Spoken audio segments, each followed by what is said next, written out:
And what's up, everybody? And this is Danny. Today, unboxing the brand new Samsung Galaxy S4. And this is a really anticipated phone this year. A lot of competition in early 2013, but it packs a lot of specs. This is the AT&T US carrier version, and I'm going to be unboxing it today. You can see this is a different approach than Samsung has had on their other boxes. This is an eco-friendly box, which is very cool. And let's just go ahead and open it and see what comes in the box itself. There is the AT&T Quick Start Guide, and it looks like everything here is eco-friendly, which is very good. Props to Samsung on that. And here is the Samsung Galaxy S4 right here. Texting and driving, it can wait. That's their big thing with AT&T, and you definitely should not text while you drive. And let's take a look at the rest of the package. And I'm really glad they left this box alone, AT&T, not in their big orange boxes, because those are pretty terrible. And here is some paperwork here. This is the warranty guide and things like that. Nobody ever looks at these things, but you can. Here is the micro USB to USB cable for syncing and charging. And you also get a set of headphones. And you get the wall charger here. Pretty standard affair for Samsung devices if you own one before. And you get this big beefy 2600 milliamp battery, which is 500 milliamps up from the Samsung Galaxy S3. So definitely cool there.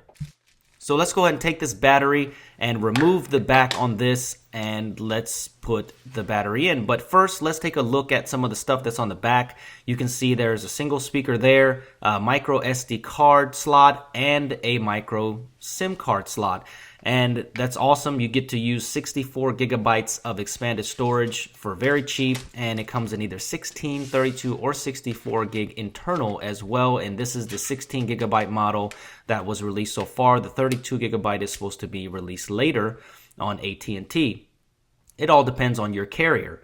So there we go. Let's go ahead and peel this sticker right off of there, and you can see it's just dominated by that huge screen. So let's go over a few specs real quick while we boot this up. It's got a 1.9 gigahertz Snapdragon 600 processor, and in the international version, you may get the octa-core Exynos 5 processor, and it comes with a 5-inch 1080p display, 2 gigabytes of RAM, and a 13 megapixel camera plus LTE connectivity. So let's take a look at this thing with some of the other flagships that are out there. This is the Sony Xperia Z, and you can see that the Xperia Z is definitely bigger on all fronts here. It's a more of a boxy design, but you can see it's wider and it's taller as well. And they both have 5-inch 1080p displays, but upon first inspection, definitely the Galaxy S4 has the better screen. So you can see here that they're both thin devices, but the boxy look of the Xperia makes it look a little bit thicker. Now, this is probably the biggest competition to Samsung here is the HTC One. And you can see they're approximately the same size here. The One is a little bit taller, and you can see that the taper design of the One makes it look a little thinner, but it's really not. If you look at the bottom, you can see they're pretty equal, but it does have a rounded edge on the One, where the Galaxy S4 is just more of a square design. A little bit rounded on the corners, but pretty much a squared off design. And here is the Oppo Find 5, which is another 5-inch 1080p display phone out there. You can see it's much taller. And if you look at it on dimension size, it's pretty much the Oppo Find 5 without the chin on the bottom. So the Galaxy S4 is definitely more slim and a little bit more compact for a 5-inch 1080p display phone. So let's do a quick hardware tour of the phone. And on the left side, you will see the volume rocker up and down. And on the bottom, you see the microphone, micro USB, and of course, you see that big home button that you're used to seeing on the Galaxy S3. And on the right-hand side, you will see the power on and off switch. And that metal accent is not metal, it is actually plastic. And on the top, you will see a 3.5 millimeter headphone jack with the IR blaster. And on the front, you will see your HD front-facing camera, your appropriate sensors there, and of course, that big 5-inch 1080p display. And look at how thin the bezels are on the side. On the bottom of the phone, you will see a very familiar layout with the menu button and the back capacitive buttons with that large home button.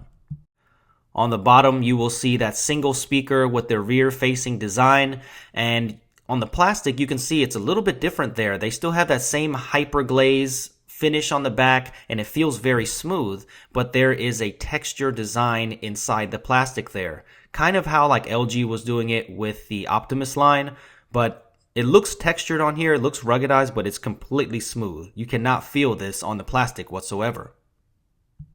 Of course, one of the big notable features about the Galaxy S4 is this 13 megapixel camera, which has a whole bunch of different software tweaks, and I will go over that in my full review. And of course, your carrier will put probably some kind of tag on there. AT&T always loves to put their globe on stuff. But you can see here, when you first open it, it's got an awesome new lock screen. I love this, and I think it looks really nice.